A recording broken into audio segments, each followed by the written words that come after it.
Okay, tonight is the third night, and we're going to be talking about the basics of disabilities. And Leah Beltran, who is the Executive Director of Disability in Action, was kind enough to send us 4 folks to come and visit with us. I'm going to let them introduce themselves and tell us what they're going to talk about this evening. I believe, though, Michelle, that you're first. Is that correct? Yes. Okay. Okay, where do you want me to stand? You're fine right there if you want to just turn towards my voice. Okay. Okay? Good evening. My name is Michelle Knoll. I'm a case manager with Disability in Action. My job title is actually longer than I am, so I don't even go there. I've been blind for 37 years. Actually, the correct term to use with visually impaired or blind is person with blindness. We do that terminology these days because people with disabilities, no kidding, need to be treated with respect. I'm a person first, my disabilities come second. I have several. My main one happens to be because I'm short, I'm 4'11" and a half. My secondary one is my blindness, and my third one, I do have a slight hearing impairment, which I wear hearing aids for. Tina wanted me to talk a little bit about how you work with people with disabilities. Please do not grab a person that cannot see, okay? The main thing you need to do is say, hi, my name is so-and-so, do you need help? And the person says no, leave them alone. If they say, yeah, can I take your elbow? That means sighted guide, which is when the person has to extend their elbow on the side that the person is on that needs the assistance. And just walk a little tiny bit ahead of the person who can't see. Because that way, if you run into anything, how do I put this tactfully? You trip over it before the blind person does, okay? There you go. That's the way it goes. Also, when you hear us say, and I do mean us because I do mean people with disabilities, when you hear us use terms that, oh my goodness, I can't believe she used the word see. Woo! Anyway, you don't. See you later. Don't act goofy, okay? See you later is a common term of use. I saw a movie last night. I may not have seen it, but I heard it with my ears. If you talk to a person that is blind, and they say, well, I'm going to see him Saturday or whatever, take it for granted that they mean they are going to actually visit with the person. As you may or may not have noticed, I have a seeing eye dog in the floor in front of my feet. Her name is Tabor. She's a brat, but we go on walks. I can walk from my apartment in Abilene to the front door of Disability in Action.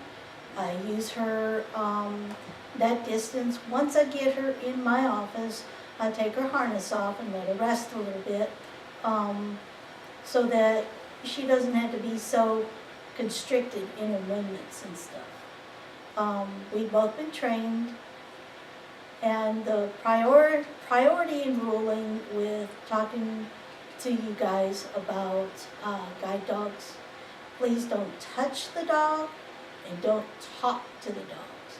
Don't snap your fingers and say, come on, this way, this way. Tell the blind person or the person who can't see, the handler, in other words, which direction they need to go to. And if you're in doubt as to whether it's to my right or my left, tap the wall or tap the chair or give me some kind of location to where I can follow the noise to that particular spot you want me to go to. As far as transportation goes and stuff like that, yeah, we do travel on the paratransit van in CityLink. We do have the ability to go up and down stairs. If we didn't, I'd be in trouble, because I have 15 stairs at my apartment complex. I have to go up and down every day, no elevator. I can cook safely, I can travel safely. Very seldom do I need sighted guide, but I do ask when I need it. Don't doubt that. And I'm want to get back to just treat people with disabilities with respect. You know, they know what they need, and they will tell you. Thank you. Thank you. Thank you. Well, my name is Casey Hertel. I am also a case manager at Disability in Action. I work more with the relocation specialist. We have a gentleman at the center that he goes to nursing homes and he relocates individuals that meet certain requirements out of the nursing home, back into their own home, back into into their own home, and back in with family, into an assisted living center. But they have to meet certain requirements first. Being that he's the relocation specialist, I'm not exactly sure on what those requirements are. You know, I do know that they can refer themselves to him if they want to relocate out of a nursing home. Department of Aging and Disability Services, DADS, refers the individuals to him for relocation. Family members, there's different, you know, different things or ways for them to be sent to his way to get out of the nursing home. And he, you know, being the relocation specialist, he can answer more on who can refer and what the requirements are. My job is I'm like his assistant. Once he relocates them out of the nursing home, then I do the follow-up with them. And I have guidelines I have to follow per the state that we, you know, because we work for the state. I have to, once he relocates them, gives the case to me, I have to call them. And first, when I do that very first initial contact, I have to do some more assessments on the individual and just fill out a couple of more sheets with them asking questions. They're yes or no questions, just basic questions, just to tell me that they're not at risk of going back into the nursing home. My job basically is to keep them out of the nursing home. Like I said, I have to follow certain guidelines. So mandatory, one of those guidelines is to follow up with them for at least 6 months. Now that doesn't mean I can't follow up with them longer. If they need me longer, then I can follow up with them longer.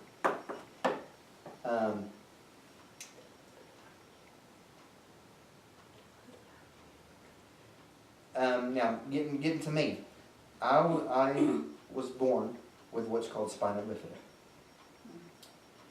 It's where my spine was split down the middle and it curves, kind of like an upside down wishbone. So I've been in a wheelchair all my life, you know. I'm not your typical wheelchair bound individual. You know, I don't need as much help or assistance from people, you know. I would prefer to do it on my own if I can. Now, if I need the assistance, I'll ask. You know, I'm pretty independent though. You know, I've lived on my own a couple of times, you know. You know, of course, I don't now live at home now, but that's my choice. That's because I can't. You know, that's just my choice.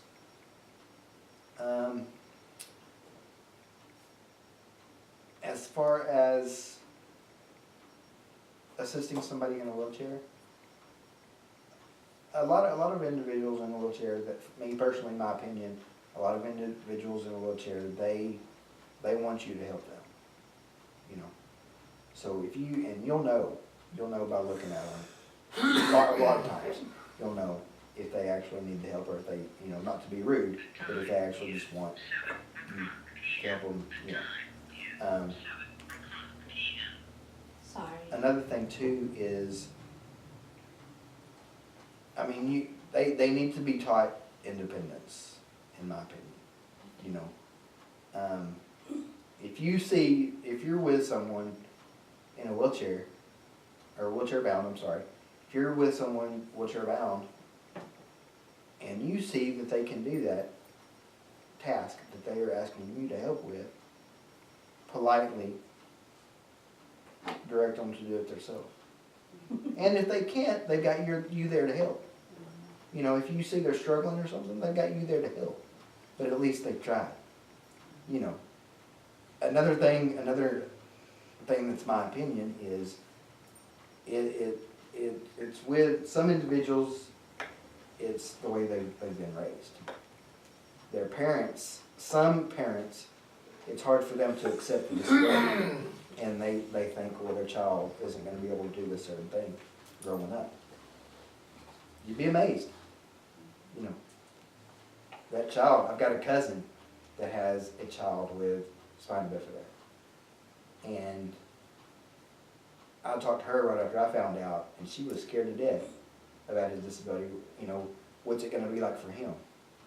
Picked on, just different things that scared her to death. And so I kind of reassured her, he'll teach you as he's growing up. And show you that, yeah, he needs mama there, but not always. Hopefully, he'll be that way. You can actually learn from somebody with spina bifida and wheelchair bound. You can learn from anybody, but as far, I don't know, I'm telling you just basically my experiences. Yeah, when I need to help, I'll ask. I'm not saying I don't ever need help or something, but I'll ask. I'm pretty upfront, with everybody. It's, I don't let people try to drag me down. It happens. I'm not going to say it doesn't happen. It happens. But it happens with everybody. It's all how you go about changing the situation. You can either let them bring you down, or you can learn to ignore it, or you can learn to let it eat you up inside and not do anything about it. I choose to ignore it. And most of the time. Most of the time. We all have our bad days. So, but most of the time I choose to ignore it. I understand there's mean people out there. And I'm going to get picked on, because of my disability. I'm going to get made fun of. Yes, I've been made fun of. I've been picked on. I'm 36 years old and still picked on. There's mean people out there, but I choose to ignore it. Not everybody's like me. It bothers a lot of people. So, as far as growing up, I haven't always been this way. There was times when I had my doubts. Can I work? Can I live on my own? My opinion again, you never know until you try. I've worked since I was 18 years old. Do you think that when you don't have disability? Right. It's been difficult. It hasn't been easy. But I have a lot to thank for my parents for pushing me. Not everybody that's disabled with any type of disability, much less wheelchair bound, has that. Their parents or family pushing them or sticking behind them. Thankfully, I have that, and I always have. You know. So, it's all about how they're treated. But, you know, like Michelle, I'm gonna kind of feed off Michelle a little bit. Like Michelle said, treat them with respect. That's all we want. We want to be treated just like anybody else.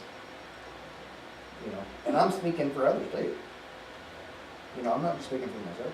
We want to be treated just like anybody else. We don't want to be treated like we're helpless. You know. Just like with the elderly in my job. You know, I work with a bunch of elderly individuals. That's all they want is they want to be treated just like anybody else. You know, they don't want to be babied. You know, I don't. You know. So that's all I got. Thank you, Casey. Yes, Oh, look at this. don't even know what's standing. Hey, wait a minute. What? I'm gonna stay. Well, you can stand, I can't. do Don't get your whatever you tape, please. no tape. Look at this, my goodness. I can't stand. I don't. Oh, He told me you could do dishes just fine. I can. Doesn't mean I have to stand to do that. Okay. Okay, my name is Renee, and I'm also another case manager at Disability in Action. And I think this is a pretty good example of how the disabilities can be categorized into in two ways. You have visible disability, where you can, you know, obviously, you know, someone who is a person in a wheelchair has some type of disability. But there's also invisible disabilities, and you wouldn't know that I have a disability. Besides eating too much or being broke, but anyway, I have a fairly common invisible disability of a degenerative disc disease of the upper and lower spine that causes me excruciating pain and mobility problems. I just get almost paralyzed. I can't walk, and the pain is just horrible. Unbeknownst to my coworkers, in the last 2 months, I've been to the emergency room twice with that, because you just never know when it hits. But it does cause problems, everyday living problems, causes functioning problems. And yet there's many other examples of invisible disabilities. But the one I want to talk about and focus on today, and Tina, you may have already let everybody know that there'll be a time for questions and answers afterwards. So please feel free to ask whatever questions of any of us that you might have. A lot of my experience is working with those with mental illness, cognitive disorders, what we used to term, because we didn't know any better, as, let's say, a retarded individual. We don't use that term anymore. We use IDD, or intellectual and developmental disorder. And that's out of respect for them. That's treating them with respect and the dignity that they deserve.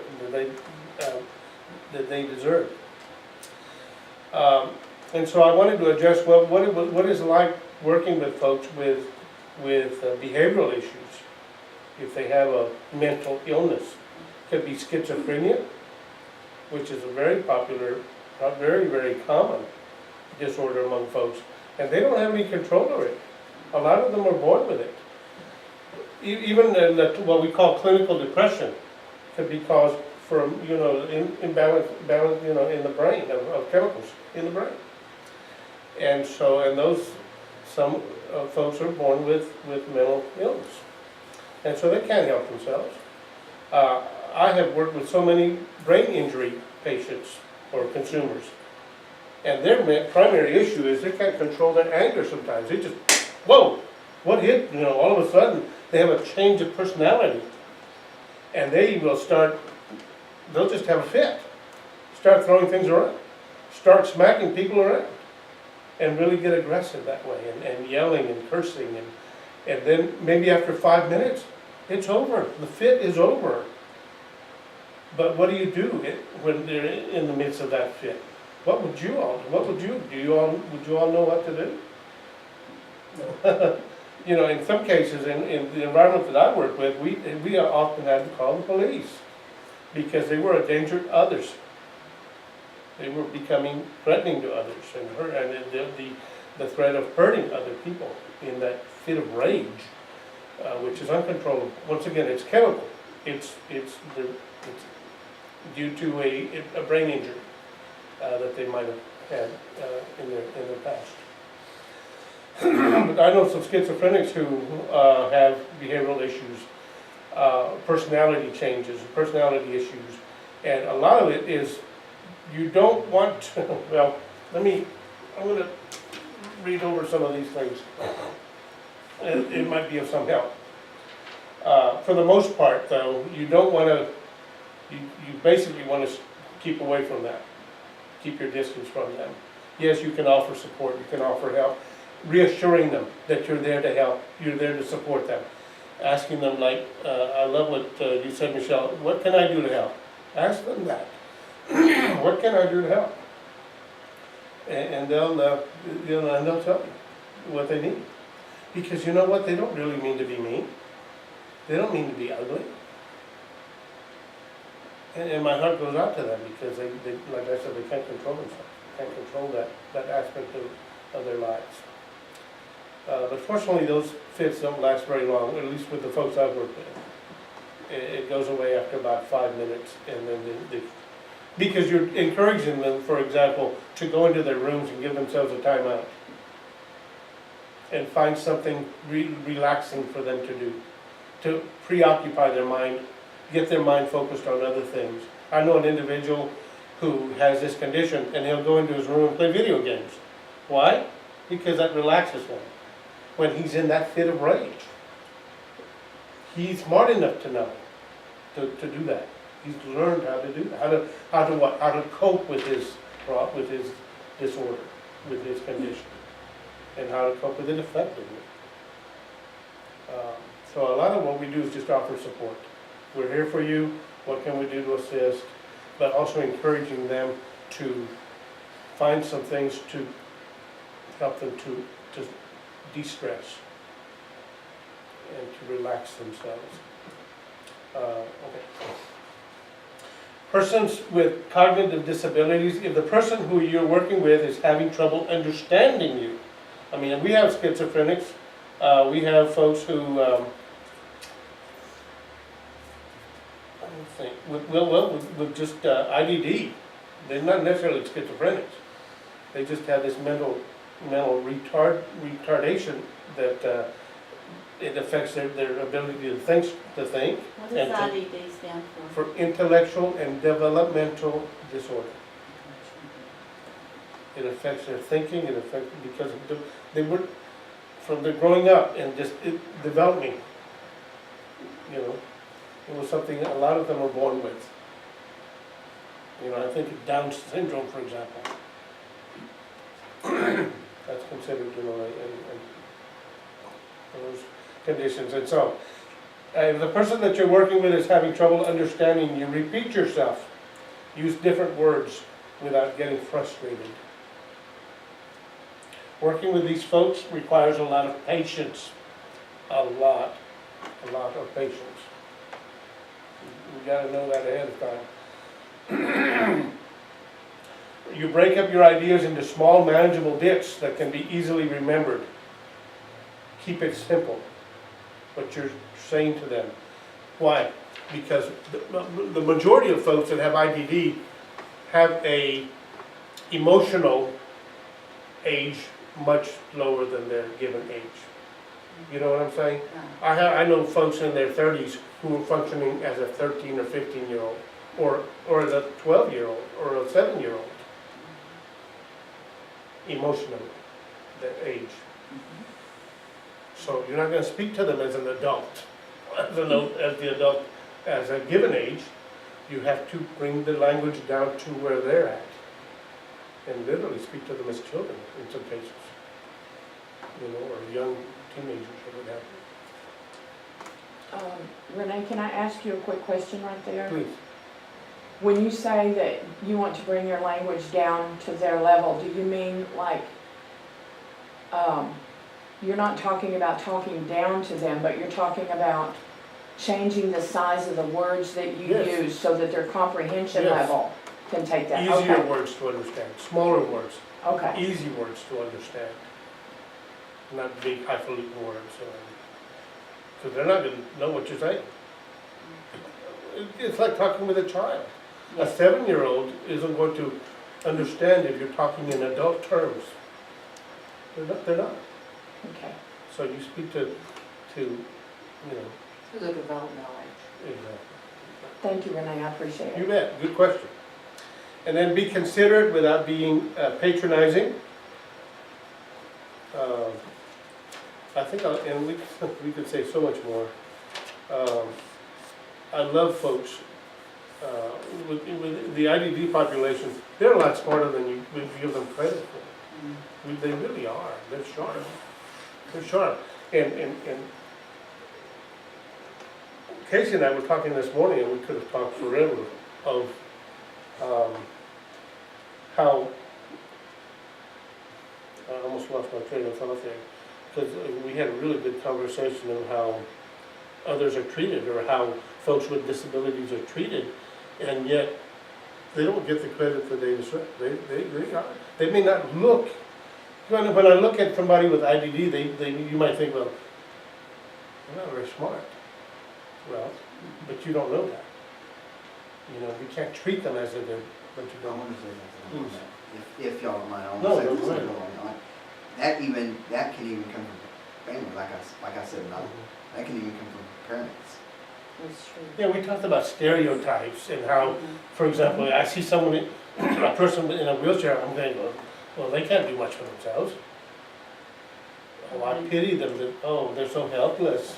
That's because the other individuals You know- don't think they can. Well, there's And some that's- that their parents keep them. And we thought we said that too, We didn't did. we? But that's what we said, that they are a product of their upbringing. When those parents get elderly, and they don't have them anymore, it's evident what a great disservice they've done them because That's right. they're so dependent on them. That's right, So, that's right. But, And it's not just the parents. I mean, Well, it could true. be anybody in True. the family, it could be anybody, but it you're right. it does involve the parents at times also. yeah, and like I said, we could say so much more. Weiser's gonna talk more about how we address folks and how we treat them with respect in terms of how we speak with them. And Michelle, you touched on that, so we're just kind of, a lot of us are just reinforcing what each of us are saying. And I love what you said, because you could have said it better. We've got to treat our folks with disabilities with the same respect and dignity. And I've seen, I have the poster, focus on the ability, not the disability. Yes, yes. They have strengths, they have skills. Focus on those things. Lift them up, make them feel good about themselves again, you know? You don't assume something when you don't know where you're coming from and you don't know where they're coming from. I've always been treated like a person with dingbattiness. Well, yeah, do you know how to do this, or do you know how to do that? I'm sorry, I'm gonna be 55 years old this year, and I've got a master's degree from ACU. I think I know a thing or two. Not, I'm, you know. That's the most- patronizing part we were saying Yes, it earlier. is. It's a Yes, very it is. patronizing. And don't assume that somebody is an idiot just because they act like it. I'd like to say something on that Well, also. well, If I can, I'd like to say something on that line also. I, being in wheelchair bound, was also, and I'm not trying to disrespect or talk bad or anything, but I was also told that about from my older sister. I went into medical school. And when I finally decided to do that, my sister, you can't do that, you're in a wheelchair. Okay. I'm the type of person, if you tell me I can't do something, I'm just gonna prove to you I can, Yeah. if I know I can. Not everybody's like that, but I'm the type of person that I'm gonna prove to you I can if I can, you know. So she told me, oh, you're not gonna be able to do it. Okay, we'll see. And, I did it. The reality, the sad reality, or the reality of disability is this. As we get older, as the millennials get older, within the next 5 to 10 years, they're going to develop disabilities, physical disabilities. So they've got to be prepared with, well, how are they going to function? How can we assist them? This is what we're about, is assisting them to become more independent and not helpless out there, not thinking like there's nobody to help them, or there's no one on their side in the corner to help them out. So disabilities aren't going to go away. If anything, it's just going to get more and more prevalent as in the next few years. It's going to be us included, me included, you know. I'm already there, but thank you for your attention. Thank you. You have a hot seat. I could go on and on and on on the subject, so Take my chair. I'm not going. Hi, my name is Esther, and I too am a case manager in Disability in Action. But I have to tell you, my 32 years of being in service, we started at the Abilene State Supported Living Center, where things are totally different. The job I'm in now is independence. But since this is a sensitivity meeting, we're going to talk about communication. That is one of the most important things in the world, in any relationship, communication. Be it with our consumers, or our family, or acquaintances. No communication is a breakdown of everything. But, communicating with our residents, we have to deal with people that have impairments such as hearing, comprehension, attention spans, and just language barriers, because we have a lot of people that are from other countries as consumers. So therefore, we have to search out people that we can get to come in and assist us by being able to speak their language, an interpreter. And you can lose a lot when you got an interpreter. Speech can be turned all the way around with a different meaning. So you have to be really sensitive and a little knowledgeable about how to get your efforts over so they can comprehend and understand.